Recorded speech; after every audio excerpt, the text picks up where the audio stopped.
नमस्कार, जनसत्ता में आपका स्वागत है। मैं हूं उपेंद्र कुमार और आपके लिए लेकर आया हूं इस वक्त की ताजा और बड़ी खबरें। देश में कोरोना संक्रमितों की संख्या में एक बार फिर बढ़ोतरी हो रही है। इस बीच वायरस का नया वेरिएंट ओमिक्रॉन चिंता को और बढ़ा रहा है। गुरुवार को 6 राज्यों में ओमिक्रॉन के 94 नए केस सामने आए, जिनमें अकेले तमिलनाडु में 33 और महाराष्ट्र में 23 मरीज मिले।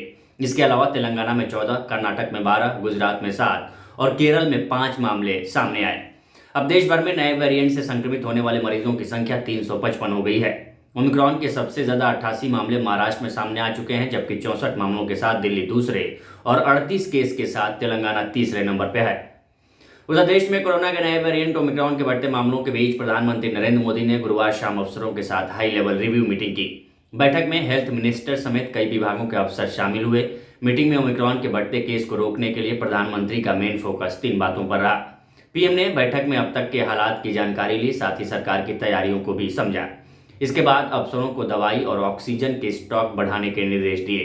साथ ही टेस्टिंग और ट्रेसिंग बढ़ाने के साथ हेल्थ इंफ्रास्ट्रक्चर को बेहतर करने पर जोर दिया। पीएम ने रिमोट एरिया में वैक्सीन और दवा की सप्लाई के लिए आईटी टूल्स का ज्यादा से ज्यादा उपयोग करने को कहा। मोदी ने अफसरों से कहा कि राज्यों के लिए यह सुनिश्चित करना महत्वपूर्ण है कि ऑक्सीजन सप्लाई इक्विपमेंट्स पूरी तरह काम कर रहे हों। इसमें किसी भी तरह की लापरवाही नहीं होनी चाहिए।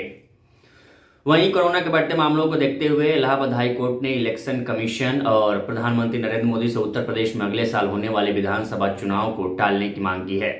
इलाहाबाद हाईकोर्ट के जस्टिस शेखर कुमार यादव ने कहा कि यूपी में होने वाले विधानसभा चुनाव में कोरोना की तीसरी लहर से जनता को बचाने के लिए चुनाव आयोग राजनीतिक पार्टियों की चुनावी रैलियों पर रोक लगाए। उनसे कहा जाए कि वे चुनाव प्रचार टीवी और समाचार पत्रों के माध्यम से करें। प्रधानमंत्री चुनाव टालने पर विचार करें, क्योंकि जान है तो जहान है। हाईकोर्ट ने कहा कि प्रधानमंत्री, जिन्होंने भारत जैसे विशाल जनसंख्या वाले देश में कोरोना मुफ्त टीकाकरण का अभियान चलाया है, वह प्रशंसनीय है और कोर्ट उसकी प्रशंसा करती है। प्रधानमंत्री से कोर्ट अनुरोध करती है कि इस भयावह महामारी की स्थिति को देखते हुए कड़े कदम उठाएं, रैली सभाएं और होने वाले चुनाव को रोकने व टालने पर विचार करें, क्योंकि जान है तो जहान है। कोर्ट ने इस आदेश की एक प्रति महानिबंधक, इलाहाबाद हाई कोर्ट, चुनाव आयुक्त और केंद्र सरकार को प्रेषित करने का निर्देश दिया है। उधर मध्य प्रदेश में लोग नए साल का जश्न खुलकर नहीं मना सकेंगे। सरकार ने तत्काल प्रभाव से नाइट कर्फ्यू लगा दिया है। नई गाइडलाइन भी जारी कर दी गई है। ऐसे में लोग रात 11 से सुबह 5 बजे तक घर से नहीं निकल सकेंगे।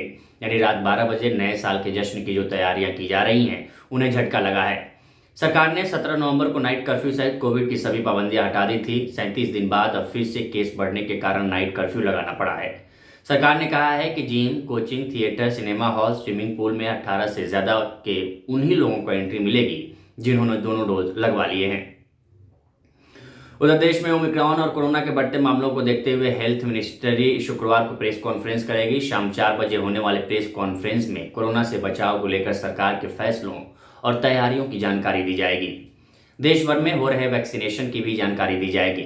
उधर दिल्ली के इंदिरा गांधी इंटरनेशनल एयरपोर्ट पर आने वाले पैसेंजर्स के लिए सिविल एविएशन मिनिस्ट्री ने नई गाइडलाइन जारी की है। इसके तहत एयरपोर्ट पर दूसरे राज्यों से आने वाले यात्रियों की रैंडम टेस्टिंग की जाएगी। अब डोमेस्टिक पैसेंजर्स को सैंपल देने के बाद ही एयरपोर्ट से बाहर जाने की अनुमति होगी। इसके बाद जिनकी रिपोर्ट पॉजिटिव आएगी, उन्हें 10 दिनों तक घर या कोविड केयर सेंटर पर आइसोलेशन में रहना होगा। बताया जा रहा है कि अगर संक्रमण के केस और बढ़ते रहे तो खाने और पीने के सामान परोसने पर भी पाबंदी लगाई जा सकती है। सिविल एविएशन मिनिस्ट्री ने सोशल मीडिया पर बताया कि दिल्ली एयरपोर्ट पर उतरने वाले सभी यात्रियों को थर्मल स्क्रीनिंग से गुजरना होगा। इसके साथ ही वे यात्री जो कनेक्टिंग फ्लाइट में हैं, उन्हें अपने डेस्टिनेशन स्टेट के दिशा निर्देशों का पालन करना होगा। उन्हें दिल्ली एयरपोर्ट के नियम से छूट दी गई है। मंत्रालय ने एक बार फिर सभी यात्रियों को आरोग्य सेतु ऐप डाउनलोड करने का निर्देश दिया है। वहीं कानपुर के इत्र कारोबारी और सपा नेता पीयूष जैन के घर से इनकम टैक्स को 150 करोड़ रुपए से ज्यादा की रकम मिली है। गुरुवार को इनकम टैक्स डिपार्टमेंट की टीम ने जैन के घर पर रेड डाली थी। आनंदपुर इलाके में पीयूष जैन के घर में बड़े बड़े कर्टन में नोट भरे मिले। इसकी कुछ तस्वीरें भी सामने आई हैं। खास बात यह है कि पीयूष जैन अखिलेश यादव के करीबी हैं और उन्होंने पिछले दिनों समाजवादी इत्र लॉन्च किया था। रेड के बाद जो फोटो सामने आए हैं, उनमें दिख रहा है कि अलमारी में कार्टन में भरकर नोट रखे गए थे। 500 रुपए के नोटों की गड्डियों के बंडल बनाकर पूरा कैश रखा गया था। इन बंडलों को ऐसे पैक कर रखा गया था, इन्हें आराम से कहीं भी कोरियर किया जा सके। आईटी सूत्रों ने बताया कि रकम इतनी ज़्यादा थी कि देर रात तक 4 मशीनों से 40 करोड़ रुपए गिन पाए। बाकी नोटों की गिनती शुक्रवार को होगी।